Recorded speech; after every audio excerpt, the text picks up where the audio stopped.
Joan Rivers said that Michelle Obama was a man before she died. When was that a joke? I thought it was a joke. I thought it was a joke too, but the way she said it wasn't like jokey. She was like, oh, come on, everybody knows Michelle Obama's the man.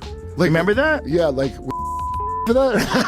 Well, I think she died because she had 1,000 plastic surgeries. But yeah, she was going under. Yeah. She just sees these big black arms coming over her face. Big Mike. Bro. Joan Rivers once said Michelle Obama was a man, and at first, people thought it was just a joke. But the way she said it didn't sound like she was kidding. She was walking and casually said, "Come on, everyone knows Michelle Obama's a man." It caught people off guard. Joan passed away not long after, and some still remember that strange moment.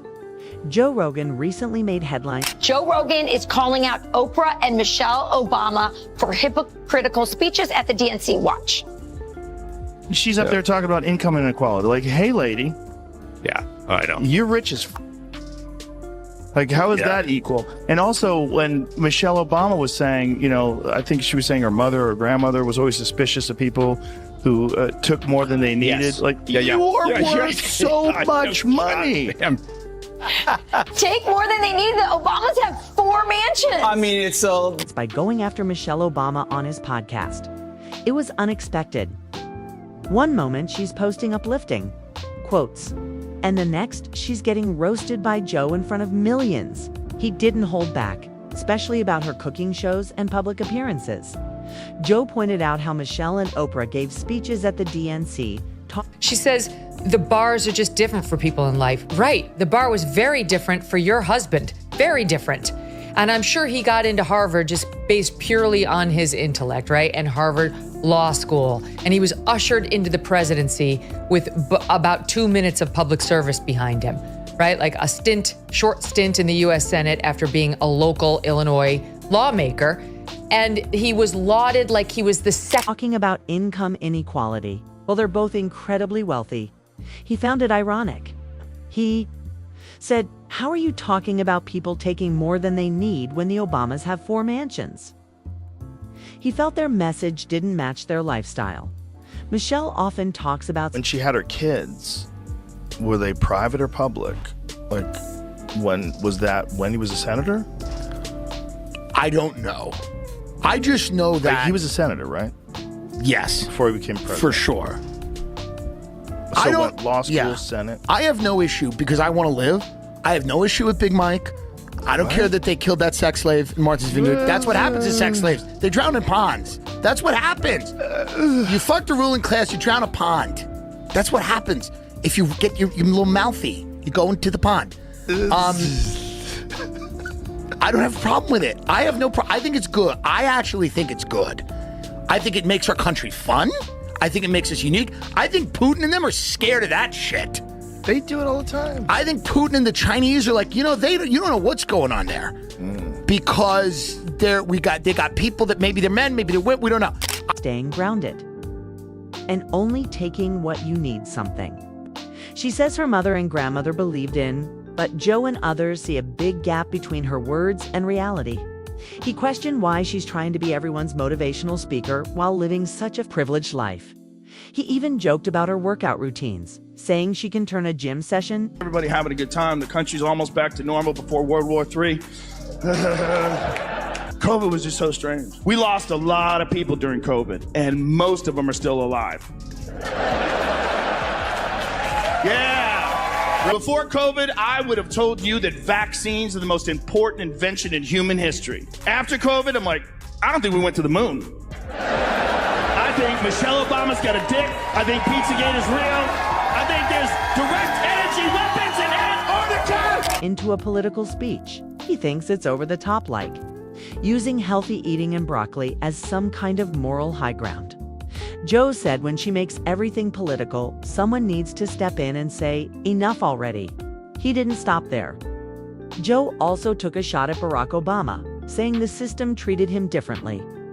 He questioned how Obama got into Harvard and quickly rose to the presidency with very little political experience. He was saying that Michelle Obama should run for president. If she won, she could pull her out and China would just give up.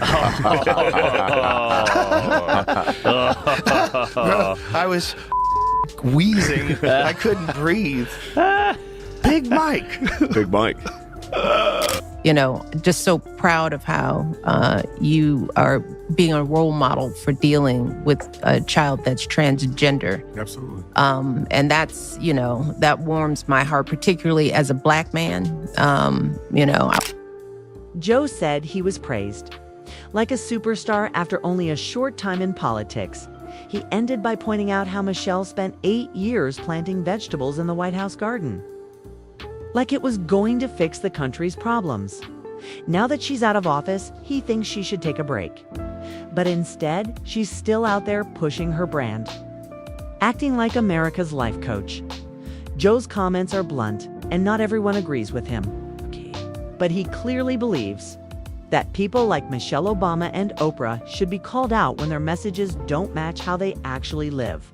Michelle Obama acts like doing push-ups means she knows what's best for your kids, your kitchen, your soul land, maybe even your cholesterol.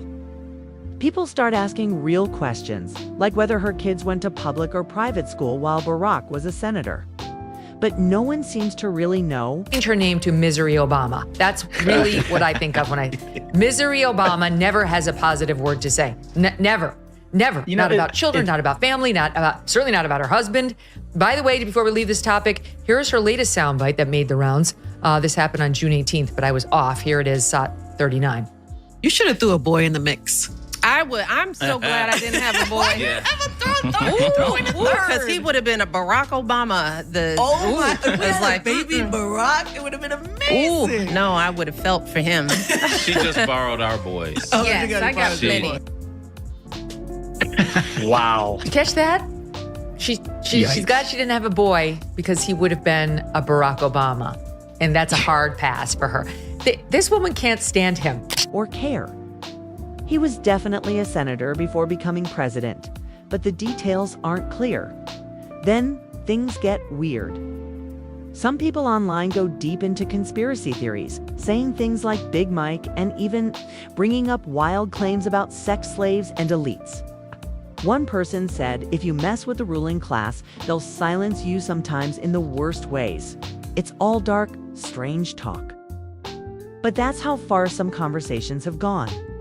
What's even crazier is that some folks think this chaos makes America different in a good way. Like other countries, Russia, China, they don't know what to make of us. People joke that our leaders could be men, women, or something else entirely, and it keeps other nations confused. That confusion is seen by some as a kind of strange strength, while Michelle's still busy promoting herself like a mix of life coach, gym trainer, and moral guide. Joe Rogan's just chilling, eating elk jerky, wondering why Michelle keeps popping up in videos yelling about health and leadership. The pandemic made everything more bizarre.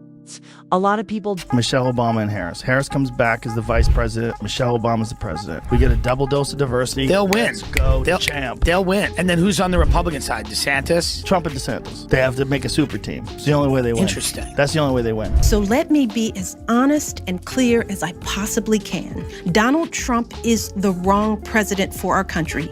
He has had more than enough time to prove that he can do the job, but he is clearly in over his head. He cannot meet this moment. He simply cannot be who we need him to be for us. It is what it is. Died, or at least it felt like they disappeared, even though they're still around. Before all that, many people believed strongly in science like vaccines, but after COVID, things shifted. Some even started doubting we ever landed on the moon. People joke about believing Michelle's a man, Pizzagate being real, or secret weapons being used by the government. Now, while Michelle tells everyone to drink more water and live better, Joe tells people to eat more meat, and most of America is just stuck in between, snacking on hot Cheetos and stress, and just when it seems like things can't get any weirder, Michelle comes out with a new mission, saving democracy, with Instagram videos and vague podcast advice. It's ironic. The same woman who made school lunches bland is now giving big speeches on democracy, yoga, and voting. Some even joke that if Michelle ever ran for president, countries like China would just give up and walk away. I couldn't stop. Laughing, I was wheezing and couldn't breathe. People kept repeating Big Mike, like it was some inside joke that I will not run for president. Yeah, I've heard you say I think Michelle should run. She could win. She could win, I think. I think if she ran, she could win. Do you ever run for office? No. I have to ask you. No. No kind of office. No. I don't think she wants that, though. No, I don't I think she guess- wants that in her life. The bull that they dealt with over the 8 years when he was president. Because I've got these 2 young people at home. Being the kids, the daughters of a president, just think about it. Not so easy. That job for anybody that really would really good at it. Yeah, I trust the person who doesn't want the job more than Yeah. the person who wants the job. It's not something that I'm interested in or would ever do, ever. everyone suddenly understood. Then, it shifted into this moment where Michelle Obama was being praised for supporting a transgender child. That part was emotional, especially for some who saw it as powerful representation. But while Michelle's version of Saving America involves motivational posters, jump ropes, and expensive books written by teams of writers, Joe Rogan's, our deal looks more like a sauna session, some DMT, and a long, wild podcast with a guy who once fought a bear in Russia. Somehow, both think they're helping the world. Spoiler, only one of them might actually be making a difference. And it's not the one. Doing push-ups with a side of political lectures. Michelle talks. It's a lot about hope and self-belief, but only if you vote the way she wants. If you support the wrong person, suddenly you're the problem. It's strange hearing lectures about unity from someone who seems to judge anyone who doesn't see things her way. And don't even bring up her fitness routines. Michelle makes it sound like you've failed at life if you're not dripping sweat by 6 a.m. Meanwhile, The one That's it. This is the one. Or the first woman We already president. have it with Obama, so let's just calm down. Got it. You know Michelle is a I'm sorry, she's a what? a transgender. We all know. Oh my gosh. That's pretty funny how she said it. Okay, we all know. most of us are just trying to make coffee without falling apart. Joe Rogan, he'd just tell you maybe your body needs more protein and move on. Some folks are even calling her Misery Obama, because she rarely seems to say anything positive, not about kids, not about family, and definitely not about Barack. Recently, she said something during an interview that really stood out. When asked about having a son, she said she was glad she didn't because he might have turned out like Barack Obama, and you could just feel the tension in that line. That's her husband. If anyone said that about their partner, you'd assume they were in serious trouble. But the weirdest thing? Michelle still acts like she's in the White House. She posts things online like, we have to save the soul of America, and suddenly people feel guilty just for eating chips. Joe Rogan, he'd tell you, if they wanted to win, George Soros should have backed up the money truck to Michelle Obama and said, listen, you are going to run because people like you. They like you. It doesn't matter, about any of the conspiracies. Maybe you are Big Mike. Who cares? What? But you are going to run this goddamn I can't country. believe you went there. You're going to run this goddamn country. That is the wackiest conspiracy. It's a currently wacky available. conspiracy. Can I make one point for the people that are on the side of it? Yes. It is weird, but I don't think she's Big Mike. straight up, eat the chip. Just don't be soft about it. Michelle makes everyday life feel like a political statement. Joe makes it feel like survival with snacks and sarcasm. And honestly, a lot of people seem more okay with that. Michelle Obama has basically turned her opinions into a lifestyle brand. It's like if Whole Foods became a person, got a degree in politics, and started telling you that your stress would disappear if you just meditated and ate quinoa. And look, Joe Rogan isn't perfect either.